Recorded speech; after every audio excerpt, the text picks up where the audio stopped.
ပရိသတ်တို့အားလုံးပဲမင်္ဂလာပါဒီနေ့မှာတော့ဂျပန်စစ်သားတွေရဲ့စင်ကာမီအဖြစ်အသုံးချခံရတဲ့ကိုရီးယားမင်းကလေးတွေအကြောင်းကိုအခြေခံပြီးရိုက်ကူးထားတဲ့ Spring Homecoming ဆိုတဲ့စကားလေးကိုတင်ဆက်ပေးတော့မှာပဲဖြစ်ပါတယ်ဇာန်ဆာမာအမီတမီတယောက်ဟာဂျပန်စစ်သားတွေရဲ့စင်ကာမီအဖြစ်အသုံးချခံခဲ့ရတဲ့အတိတ်ကဆက်ကြောင်းတွေကိုပြောပြနေပါတယ်အချင်းဇလာဟာ1943ခုနှစ်ဂျပန်ကိုလိုနီခေတ်ကိုရောက်ရှိနေတာဖြစ်ပါတယ်ဂျုံမင်းဆိုတဲ့မင်းကလေးဟာသူမရဲ့တငယ်ချင်းတွေနဲ့ကစားနေတော့ဂျပန်စစ်ကားကြီးရောက်လာပြီးဂျပန်စစ်သားတယောက်ကသူတို့ကိုမေ့ပြုံသွားခဲ့ပါတယ်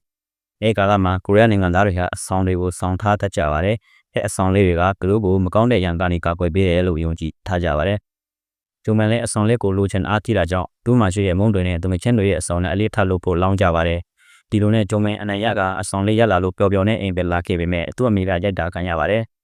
။ဂျုံမန်ဟာမုံကိုအင်ကခိုးတော်ပြီးအဆောင်ကိုသူမချင်းတွေရှိကမတရားရယူလာလို့အရိုက်ခံရတာပဲဖြစ်ပါတယ်။အချင်းဂျပန်စစ်သားတွေဟာရွာခံတွေကိုခဏခဏဖမ်းခေါ်သွားပြီးပြန်လို့လိမရှိကြောင်းဂျုံမင်းမိဘတွေကတီတိုပြောနေကြပါတယ်။နောက်နေ့မနေ့ဂျုံမင်းကိုဖမ်းဖို့ဂျပန်စစ်သားတွေအင်ရှိရောက်လာကြပါတယ်။သူ့အမိကခါရတောင်းပန်ပေမဲ့ဂျုံမင်းလေးကိုစင်ခမင်းအဖြစ်ခိုင်းစီဖို့ခေါ်သွားကြပါတယ်။ခဏကြာမှဂျုံမင်းကိုရထားနဲ့ခေါ်သွားကြပြီးအဲရထားပေါ်မှာသူ့လိုပဲအသမဖမ်းဆီးခံရတဲ့အမင်းကလေးများစွာရှိနေကြပါတယ်။ဂျုံမင်းလည်းရထားပေါ်မှာစကားစမြည်ပြောရင်ရောင်ပြီးဆိုတဲ့မင်းကလေးအဖော်ရတော့ပါတယ်။ဂျပန်စစ်သားတွေဟာသူတို့ကိုပြေကိုခေါ်သွားပြီးဘာလို့မှလည်းမသိကြပါဘူး။နောက်ဆုံးမှာတော့ဂျပန်တပ်စခန်းကိုရောက်သွားကြပြီးသူတို့ကိုဆေးဆက်ဖို့ခေါ်သွားကြပါတယ်။ပြီးတော့ထိုင်းငယ်လေးတွေကိုမပို့မီအရင်ချိုးစေပါတယ်။ညဘက်ရောက်တော့ဂျုံမန်ရဲ့အခန်းထဲကိုဂျပန်စစ်သားတယောက်ရောက်လာပြီးဂျုံမန်လည်းသူမှတနင်္လာရုံးပေမဲ့တတရဲ့အတဲ့နေမှုကြောင့်တတိလက်သွားကအဒမပြုချင်းခံရပါတယ်။အဲဒီညမှာတဆောင်လုံးမင်းကလေးတွေရေမိုးရိုအဟက်တန်တွေနဲ့ဒီခန်းချီလိုဖြစ်နေပါတယ်။မနေ့ရောက်တော့ဂျပန်တပ်စခန်းကိုကိုရီးယားပြောက်ချဖွဲ့ဝန်တိုက်ခဲ့ပေမဲ့လက်နဲ့အာမမျှတာကြောင့်အလေးလေးကွေးကွေးဖြစ်ကြပါတယ်။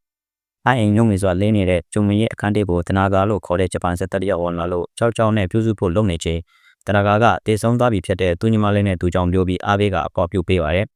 ။အဲဒီစခန်းမှာရှိတဲ့မင်းကလေးတွေဟာတညာပြီးတညာဂျပန်စစ်တပ်တွေရဲ့အနှစ်စစ်ခံအတမပြုတာခံရဲ့နေရတိုင်းကိုဖျက်ချော်နေရပါတယ်။ဂျပန်စစ်သားတွေဟာသူတို့ကိုစင်ခံမေတမကအလုတ်ချမ်းတွေကိုပါလုတ်ခိုင်းပါတယ်။ဂျပန်စစ်သားတွေမရှိချင်းထွက်ပြေးဖို့ဂျုံမင်းဟာသူ့အပေါ်တွေကိုပြောပါတယ်။တနာကာကသူ့ကိုစခန်းရဲ့မိဘုံကိုပေးပြီးထွက်ပြေးနိုင်ရန်ကူညီဖို့ကြိုးစားနေပါတယ်။ညတညမှာသူတို့ထွက်ပြေးသွားကြပြီးဂျပန်စစ်သားတွေကလည်းအငမ်းမရလိုက်စားကြပါတော့တယ်။သူတို့အကိုတယောက်ဟာသူတို့နဲ့ကိုယ်သွားပြီးပြန်ဖမ်းခံရလို့သူတို့လည်းပြန်လိုက်သွားကြပါတယ်။အဲ့ဒီညမှာအဝတ်ပလာနဲ့တညလုံးတပ်သားတွေတိဆက်တာခံကြရပါတယ်။နောက်နေ့မနေ့မှာသူတို့ကကားတစ်စီးနဲ့တက်တော်တစ်ခုကိုခေါ်သွားကြပြီးတနာကာကိုမင်းကလေးတွေကိုတပ်ပစ်ဖို့အမိန့်ပေးချိန်တွန်းဆုံနေခဲ့တာကြောင့်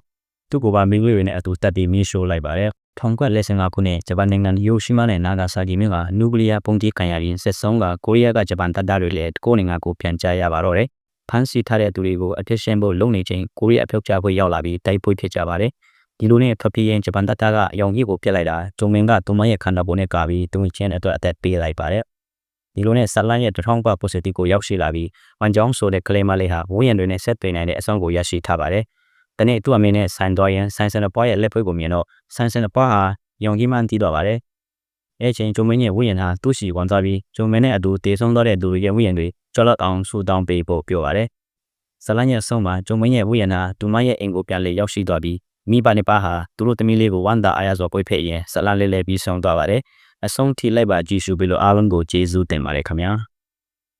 ။